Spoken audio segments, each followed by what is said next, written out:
Hello everyone, Peter Penny here. I did an art piece yesterday and it was just a dirty pour. Um, I can give you some tips on this one.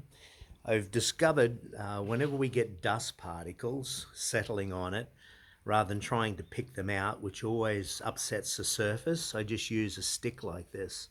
Yeah, pointy end of a stick and just touch on the dust particle. You know, it's when it's really wet and it becomes part of the resin and you don't see it. And then just stay away from the job for if there's no air current, you know, in your room, just stay away from the job. No more dust usually settles, and you get a pretty good finish. I've only had one coat on this.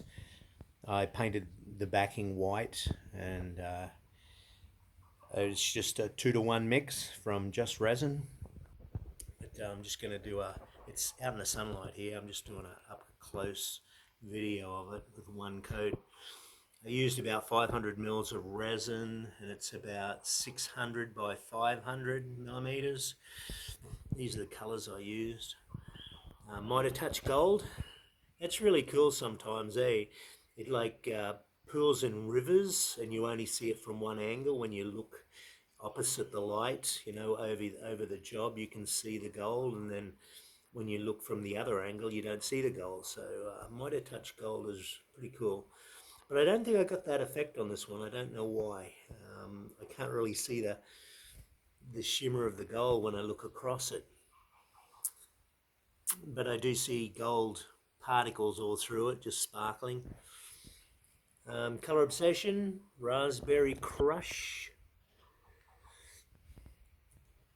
a teal, all powders, Fire Opal Orange, and Chartreuse Green. Anyway, that's the colours I use, just a dirty pour. I always seem to get these squiggles. As the resin falls, the colours go side to side as it creates a zigzag, and I always seem to get that on my dirty pours. And this one, actually, I tried to bring the resin down really close in the cup and pour it so the resin didn't fall a distance down onto the job, and I thought it might lay out better, but I still got zigzags. Anyway, it's okay for a wall piece. I'm going to do another coffee table. Probably I'll start it today, and I'm just going to do it like a granite. I'm going to use earthy tones. Should be really nice. And I'll do a video on that later on. I don't know how this is turning out. It looks dark on my screen when I'm filming it, but I think the video will look pretty cool. Not sure.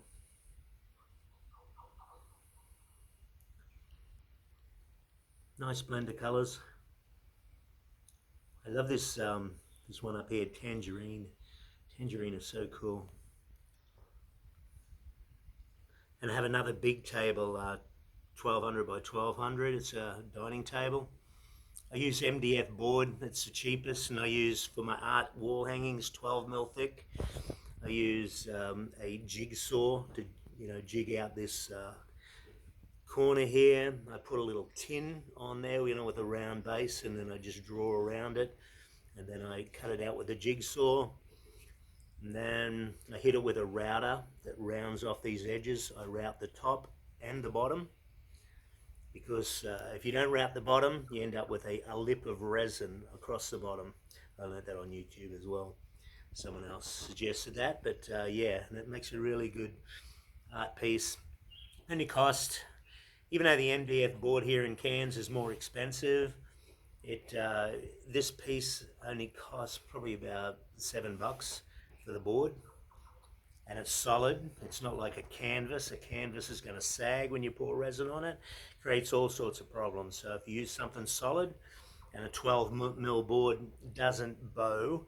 I used to use 9mm board for my art wall hangings, just to cut down on weight, but then that 9mm board can bow on you, and then it's not straight. But these 12 mils are a lot more solid. Anyway, that's about it. I'll probably hang it on the wall probably tomorrow, Anyway, over and out. Thanks for watching, and please subscribe if you want to follow my journey in resin art. Bye bye.